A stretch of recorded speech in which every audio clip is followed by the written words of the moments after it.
છે, છતાં ધ્યાન નથી આપતા.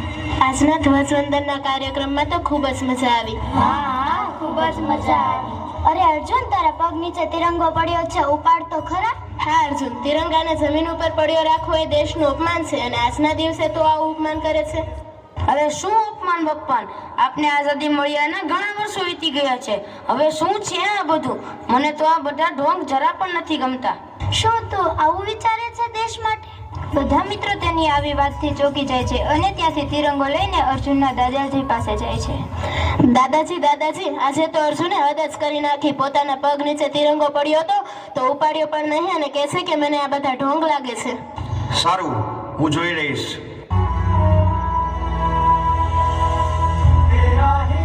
અર્જુન, તે આજે શું કર્યું છે? કઈ નહીં દાદાજી, કેમ આમ કહો છો? તારા માટે આ સ્વાતંત્ર્ય દિવસ શું મહત્વ રાખે છે? સાચું જ કહ્યું ને દાદાજી. સુંદર વર્ષે એક જ રટણ.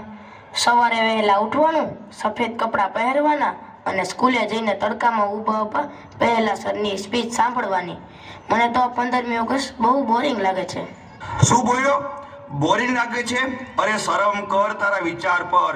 જે આઝાદીમાં તું આજે શ્વાસ લઈ રહ્યો છે ને, એ કોઈ થાળીમાં પીરસી નથી મળી. સવારે 6 વાગે તડકામાં ઊભા રહેવામાં તને કંટાળો આવે છે, પણ એ વીરોનો વિચાર કર જેણે દેશ માટે આખી જિંદગી જેલની અંધારી કોટડીઓમાં અને ફાંસીના માચડે વિતાવી દીધી. તારા માટે આ ફક્ત એક રજાનો દિવસ હશે, પણ આ દેશ માટે એ લાખો શહીદોના લોહીથી સિંચાયેલો દિવસ છે. ચાલ તને બતાવું એ શહીદોની કુરબાની. ભારતની ધરતી પર અનેક વીરાંગનાઓએ જન્મ લીધો છે, પરંતુ એક નામ એવું છે જે આજે પણ દરેક ભારતીયના હૃદયમાં સાહસ અને શૌર્યની જ્યોત પ્રગટાવે છે. હું ઝાંસીની રાણી લક્ષ્મીબાઈ છું. અંગ્રેજો, તમે વિચારી પણ કેવી રીતે લીધું કે તમે મારી માતૃભૂમિ પર કબજો કરી લેશો? સાંભળી લે ફિરંગી, તારી આ તોપ અને તારી બંદૂકોથી ભારતની આ વીરાંગના ડરવાની નથી. હું મારી ઝાંસી ક્યારે જીવતા જીવ તમારા જેવાના હાથમાં નહીં આવવા દઉં.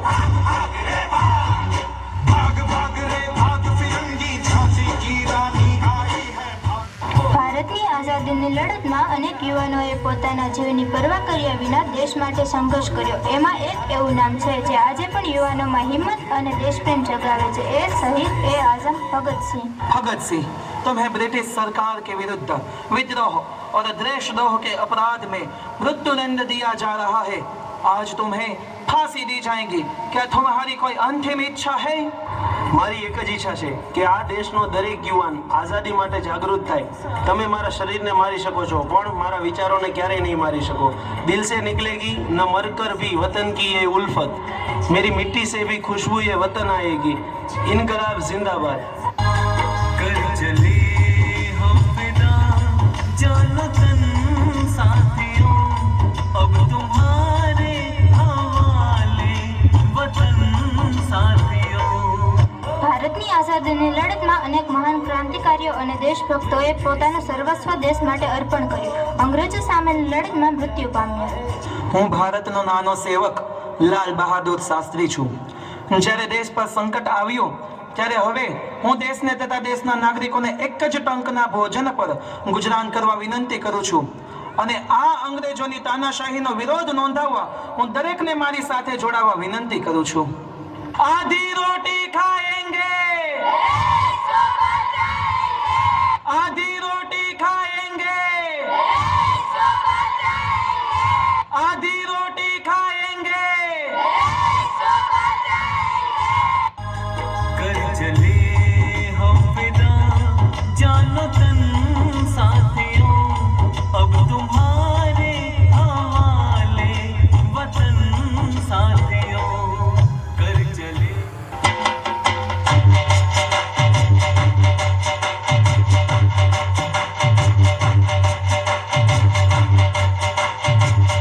ભગવાનની કૃપાથી આ વર્ષે ખૂબ સારો પાક થયો છે, તો ચાલો સાથે મળીને બૈશાખી ઉજવીએ. હા હા, આજે ખૂબ આનંદનો અવસર છે. આપણે આજે આ તહેવાર ઉજવવા ભેગા થયા છીએ તો તેનો અવાજ દુનિયા સુધી પહોંચવો જોઈએ. આપણે ન્યાય અને સ્વતંત્રતા ઈચ્છીએ છીએ. હિંસા નહીં, શાંતિનો માર્ગ અપનાવીને દેશને આઝાદ કરાવીશું. कि ये सभा इलीगल है, कोई अपनी जगह से हिलेगा नहीं और सभा छोड़कर बाहर नहीं जाएगा। फायर!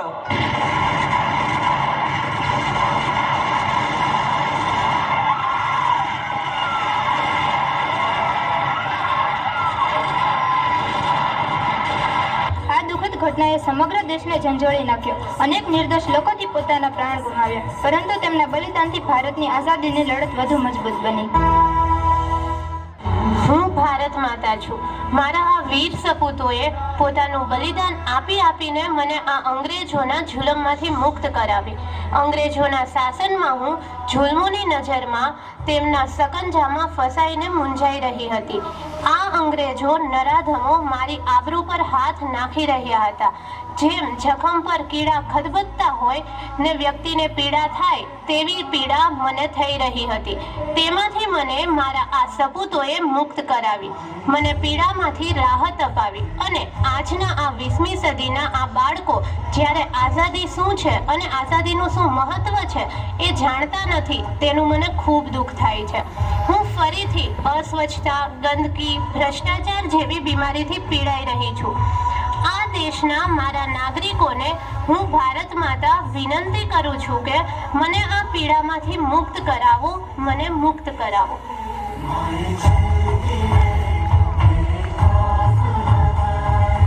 મને માફ કરજો દાદાજી, હું આ અમૂલ્ય દિવસને માત્ર સરકારી જાહેર રજા સમજીને ખૂબ જ ખોટું કરી રહ્યો હતો. હવે મને સમજાઈ ગયું કે આ આઝાદી આપણને કેવી રીતે મળી છે. હું આજથી સોગંદ લઉં છું કે આપણા દેશના વીરોએ જે આ આઝાદી અપાવી છે તેનું હું જતન કરીશ.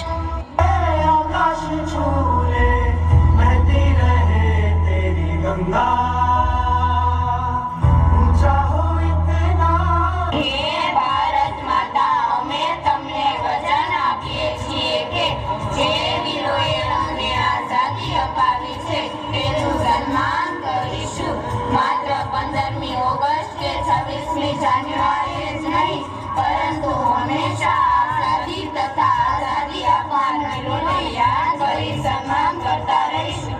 ક્યારેય આમ તેમ કચરો નહીં નાખીએ, ક્યારેય ભ્રષ્ટાચાર નહીં કરીએ.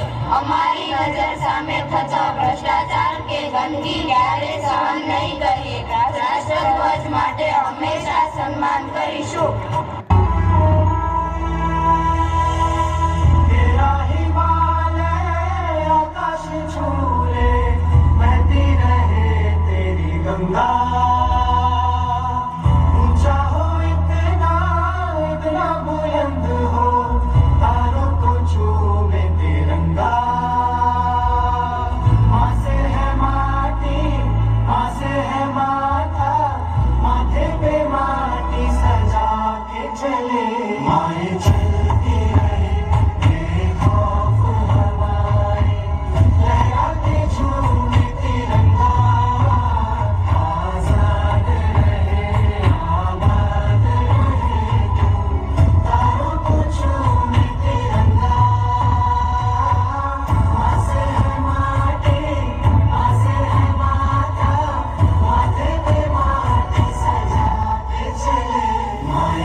વાહ, ખૂબ સરસ.